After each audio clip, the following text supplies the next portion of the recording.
Hey guys, and welcome to A Soul's Compass again. I am Elizabeth. I'm with my friend T. You remember? I did. That's getting better too. Yeah. Memory. Yeah. So I have been asking a bunch of questions to Liz, and we both were realizing that when she does her podcast, that maybe it doesn't occur to her. And so I'm going to be asking a bunch of questions about ketamine and her treatments. This is the third session update. Yep. So I've gone through 3 sessions. So tell us how that was. This last one was not was much different. I actually started to come out from under the ketamine 30 minutes earlier than normal. I've realized I am not having a breakthrough like most other people would. I still feel encapsulated in like this little pod inside my mind while I'm under the ketamine. I'm not scared. It's a very safe environment. I feel fine. I just feel like I'm restricted. And the only way I can describe it is the confines of my mind. Keep me from going deeper or further into what I want to know and what I want to help heal. There was a white light around me this time, which was very strange. Let me ask you, compare to the first and second time as far as what you felt or saw. Can you kind of chronologically give us that? So I think you said you were confined and you realized there's confinement, but did you know what that confinement looked like? Did it look like a room? Did it look like a womb? Did it look like, do you know what I'm saying? It's same as the first and second time. So with this one, within 5 minutes. Hold on, y'all. I'm going to put my dog away. There we go. So within 5 minutes, my lips were tingling and everything inside of my head got very, very loud. And I deliberately listened to music because with any type of psychedelic hallucinogen, I have found in my experience it's better to have a music to help guide you through and keep you centered. Not. So what did that look like? Was it dark? Yes, with my eyes closed, I could see that it felt like I was in this soft pod and that I was laying down is what it felt like. And I'm looking around me and I can see that there is a structure around me, but it's not a room. I would say womby or a pod, like actually a pod you're in and the walls are pliable. Okay, so you could stretch them. I could move things around, yes. I don't see my hands. I don't see anything like that. Okay. I can just tell that I'm still trapped. I'm just in my mind. But you're in a safe. Do you feel I'm safe. I don't feel scared. There are some times where it feels like your mind is bending on itself or like you're just being crumpled up. Okay. And the only thing I can say on that is you have to experience to understand what I'm saying. There's no way to describe that, but the noise inside your head that's interesting. is very, very loud. The noise gets very loud within the first 5 to 10 minutes of the ketamine being started. What kind of noise is it? I would like to say it's like a hum, or if you've ever had ringing in your ears, it's kind of like that, and it's super, super loud inside your head, inside your body. You feel it inside of you, but you don't. Like a high hum, maybe electrical hum? Kind of like that. Okay. Kind of like that. that. Like a frequency. Yes, almost like a frequency. Now, mind you, I am listening to earphones, noise canceling earphones that have frequency music on it. Okay. This last time I did not go with the Johns Hopkins playlist. I went with a different ketamine deep trauma playlist because they do have them. I find my playlist on Spotify. Okay. That's where I've been getting mine. The next session, I've decided I'm not going to listen to music. Okay, so you're just gonna go. Now let's go back to the light, because you told me about the room or the womb and the pliability of everything and not being scared. But the light was this last time, and so it started showing. And how did that show? How did it display? I could see it. It's very strange. It's like I knew the light was around me. I could feel it coming up, but when I tried to focus on it, in my mind, because my eyes are closed, I couldn't quite get to it. I couldn't quite break free to that freedom. Was it far away? No, it was surrounding me. Oh, okay. So did you? But I'm stuck in the pod. I can't get out of the pod. So it's outside the pod. Yeah. You know it's there. Because you probably see a little bit of light coming through, I would assume. And you want to know what that is. Exactly. And so what I did was I deliberately opened my eyes. And so when you deliberately open your eyes, you can see. And so you're going, I was able to see the room I was in, the Aurora Borealis on the wall, the stars, because of the projection that they use. Right. So I was able to see that, close my eyes again. I'm back in this. It takes a second for you to be back in that space. But once you're back in that space, it was a pod, and it's like the sunshine was outside, but I couldn't get the door open. Oh, okay. I got you. Yeah, that's a really good analogy. I just couldn't get there. Was it warming, that light? Or was it just light itself? It was magnetic. Okay, so just drawing you want it. So because it's dark, right? And so the absence of light, and now you're seeing this light, so then you're like drawn towards the light, which makes sense. Okay, that's very biblical, and and that's something I know you've been talking about, is really connecting with Jesus. And that's another thing I do is while I'm in there, I actually will call on my Father. Nice. My Father, please, help me get the most out of this. When I'm talking, I'm like, Jesus, are you there? Because that's my foundation. That's my safe space. So I know that no matter where I'm at, and that goes for anybody, if you're going to go in and do a treatment like this, you need to have a focal point that you can come back to if things get a little scary. Because I've done this many times, set with hallucinogenics or things that alter your perception of reality. I've sat with many of those things. You've got to have a focal point that keeps you centered. Yeah. It's really important. And a lot of people say breath work. Some people, you're having someone sit with you during these times. Mine is just going back to my Father, my Creator, my Daddy, Jesus. Yeah. That's what I do. Okay, so I know we're like 8 minutes in, and usually want to keep these a little bit smaller, but here's the big question. How is the outside world after each time for you? How are you handling that?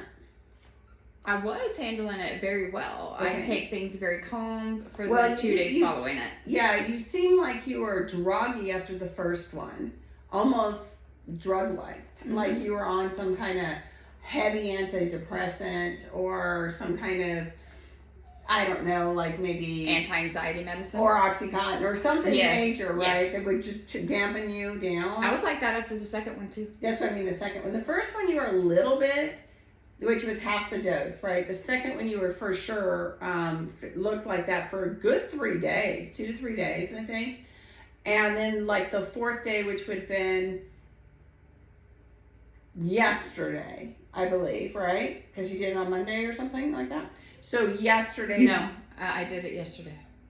It was before you did it yesterday, though. You did the last one, the second one on Monday, right? Right. Okay. So for 4 days you were like that way, or 3 days, and then Thursday.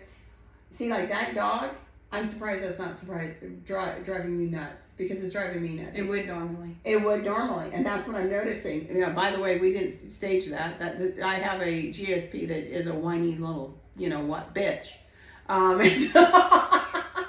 And that's a proper term. But and so let's talk about that, because so you were tired about, looked tired. Thursday morning you seemed kind of happy and giddy. Like, it's getting, now I want you all to know. I'm excited next If you session. don't know her, she fawns a lot, right? And so what she does is she will let people away with things just to keep the peace. Because with any trauma or any abuse, especially when you're a child, you don't get to say no to your caregiver. You don't get to have a voice at all. In fact, that's the least you can do, or the not least, the worst you can do. And because you could get beat, molested, many different things. It's a dangerous place for you to be. And so you learn to be amicable, and or even more than amicable, do whatever in high functioning, right? Function so much high that nobody's going to be unhappy with you and you're people pleaser, because it's a safer place for you. No one's going to hurt somebody that does something for those people. And as abuse victims, I know this because very high functioning do well in pretty much any situation, even the hardest customers, right? You end up being able to handle those people and making them the center of your world, like your life depends on it, because it does internally and and in your brain, right? Your body physically deals with that. So anything high stress, it will take you down. It will take a normal person down, but it could take a person that has abuse like this, the traumatic, the CPTSD, much longer to handle. Like maybe take them down for 3 days, and they're constantly thinking in their head, what could I have done better? What am I still in danger, right? I could get it later. Even if you're not in danger anymore, you have to be able to reconcile it in your mind to ensure it never happens again. Right. And so she has always been that person where is very responsible, does not want to make waves, will not question the status quo. And if she does, she makes it where that she understands that she's highly safe, and there's very few people that she feels highly safe with. And takes one to know one, and so when she talks to me, I'm like, oh yeah, now, is our abuse the same? No, it's not. Is chronic as hers? No, it's not. But I understand it pretty deeply.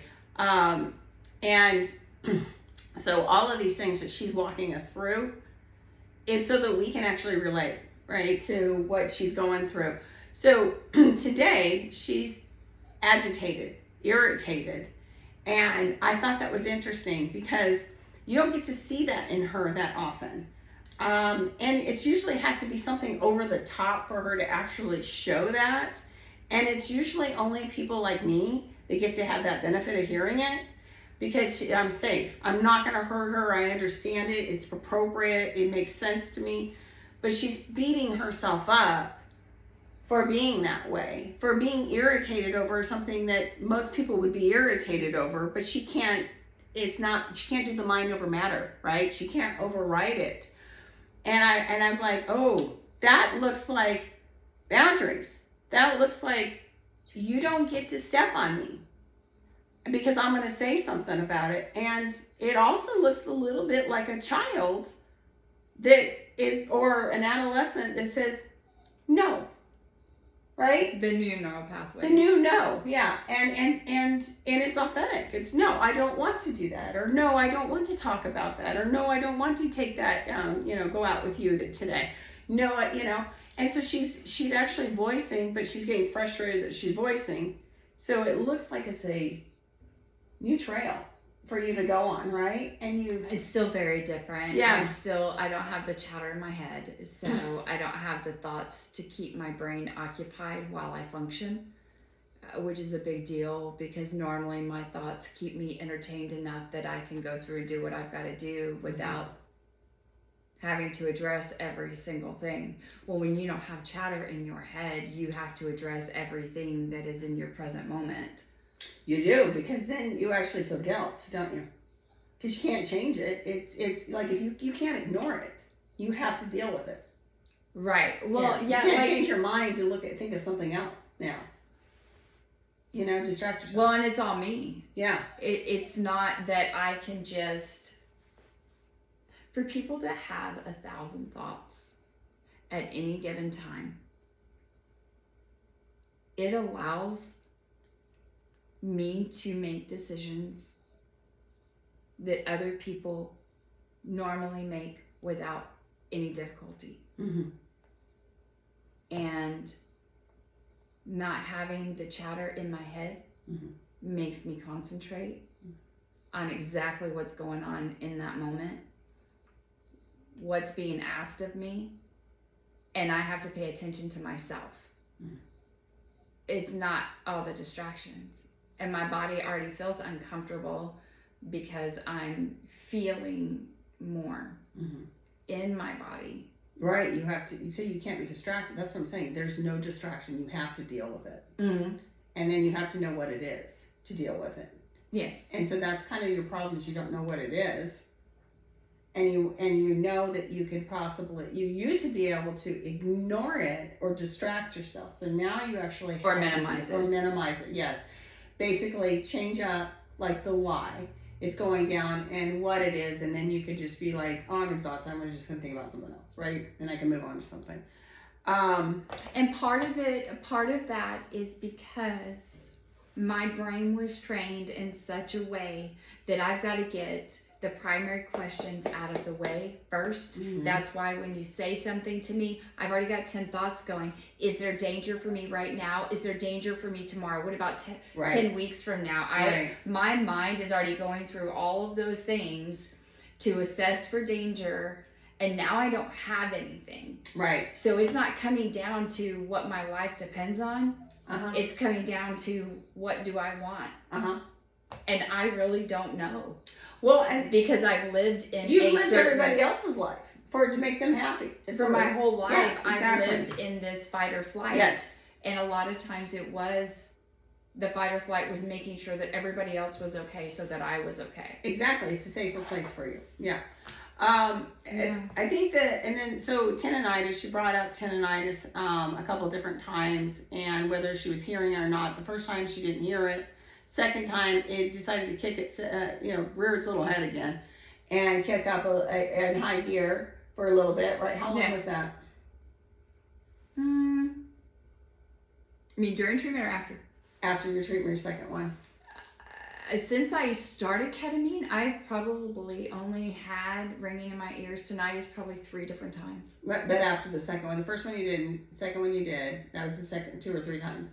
Yeah, that's it. And then the third one you didn't, right? Okay. No, the second one I didn't really have a lot after that, maybe once or twice, and then once over the last few days. Okay. But that has definitely decreased from having it every single day, several times a day, to I'm not. Good. I don't have the chatter, and I don't have the tinnitus. Nice.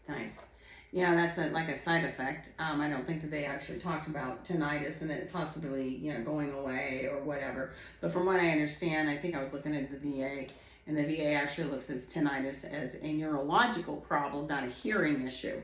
Although you can figure it out by using the hearing, My body pain is better too. Oh, and your body pain. Okay, so that's awesome. In general, just okay for the most part. I'm telling you, I'm loving it. Now, I want to finish this because we're getting a little late here, but whenever you change, now you force other people to change. They either make a decision on whether or not they're going to work with it or not work with it, right? And so whenever, she's been like, hey, I'm irritated, or hey, I'm really tired, or whatever, I want to know. Like, I want to know how I need to present to her and whether she's able to receive or not. And so I'm constantly saying, hey, can you let somebody know, right? Because I'm also a person that's, real sensitive, right? I'm not taking ketamine, and so I'm like, okay, so how are you feeling? Oh, I'm anxious, or I'm irritated, or whatever. So she's been good about saying, hey, I'm irritated. And we don't expect her to know why she's irritated, but she's irritated. So we need to say, okay, well, I know you're irritated, but you're not irritated at me, right? And do I get to do anything about it? Maybe I might make sure I'm not going to make her irritated, but I don't know what's going to make her irritated. But I do know that she needs to have that space to grow. And so that's the one thing I really want everybody to know, being on the outside of this, and her husband's not here, but it's going to be a change. And we're all cheering her on, but we also don't know exactly what that means. But it is going to force a change with a relationship and how we react to it.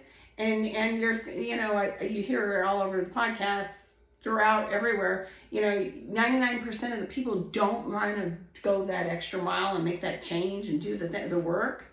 And so that 1% is going to really rub the 99% raw. Okay, and I want to bring this back to biblical. That one lamb. Got it, Liz? You feel it? That's lost is getting grabbed out of those 99 that are following everybody else. They don't understand that feeling, and they don't understand you lost. But Jesus is coming to get you. Yeah, I believe that. I do. And I want to say, there's another thing, and I told Teresa this recently. You really have to, if you want to do ketamine, if you want to do anything, EMDR, you want to go to counseling, you only do that, you only make these changes when you're tired of your own shit. When you're tired of sitting in the place that you're at and you can't function. Yeah. The way that you were created to function.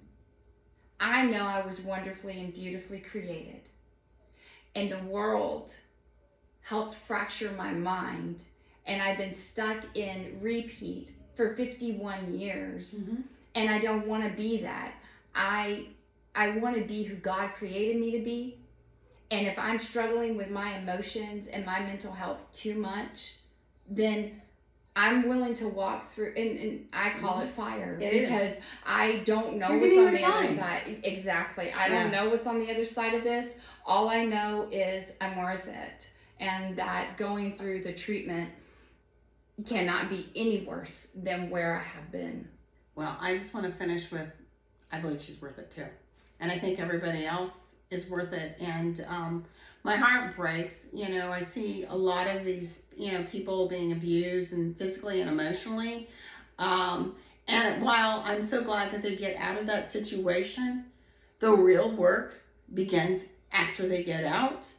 And when we don't realize how much mental anguish and, tear down actually happens to, like, children of war and adults too, we need to make sure that we have a place and a space and understand that this needs to happen. This healing needs to happen, just like any wound outside of the brain that we can see. It needs to happen inside the brain as well. Because time doesn't heal anything, effort does. That's right. And that is it. Just breathe and do the next right thing.